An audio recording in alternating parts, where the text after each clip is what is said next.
Kungukira mu mibonano mpuzabitsina yakozwe n'undi muntu ni kimwe mu bigize icyaha cy'icuruzwa ry'abantu ibizwi nka human trafficking nk'uko byemezwa na Dr Murangira BTL umuvugizi wa RIB. Ukumva ngo uriya muntu afite abantu baza bagasambanywa akishyurwa, urwo ni urugero. Ariko bo hari igihe babona ko ari akazi, ni akazi ko mu kabare guserva, ariko ngo hagera n'umukiriya ukwifuje ukaba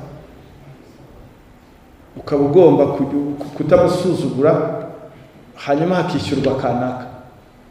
Ibyo bifitanye isano rwose. Ubwo uwe ni umukozi unafite na konti, ariko noneho iruhande hari ibyo bikorwa byo kungukira mu mibonano mpuzabitsina. Amahirwe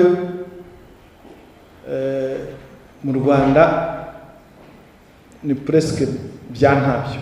Nubwo avuga ko mu Rwanda bisa nkaho bidahari, abigeze gukora mu kabare na hoteli cyangwa baziranye n'abahakora bavuga ko hari abakoreshwa imibonano mpuzabitsina n'abakiriya bumvikanye n'abakoresha babo. Ego nakoze mu kabare. Ukuntu bigenda ashobora nyine kuza ari nk'umukiriya w'imena w'umubosi akaba yamubwira ati cakura umukobwa nyine bikabanga ibintu no boss yabikubwiye. Hari igihe bamvanye n'ako kazi kawe gakeneye bikaba ngombwa ko nyine wemera kubikora, agaca kuri bosi akabanza kwishyura bosi. Nyine harimo bari bucuruza abakobwa, byo biraza. Hari igihe umuntu aza akabona wenda umukobwa cyangwa se umukobwa akaba yamuvugisha akabanza kumubwira ati hanze ugenda uvugishe bosi. Umukobwa agahura n'umukiriya, umubosi akaba ariwe wishyuza akagira agenera umukobwa, nabyo bibaho. Umva bosi ntabwo yamuvuga ngo genda wakira uriya muntu cyangwa muvugane.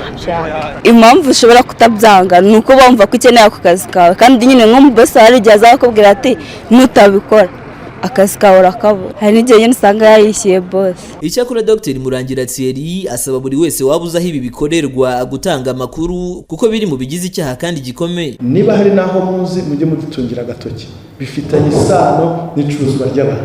Imibare ya RIB igaragaza ko mu bantu 297 bakorewe icuruzwa ry'abantu mu myaka 5 ishize, abagore aribo bibasiwe cyane ku kigero cya 75%, mu gihe abagabo bari ku kigero cya 25%.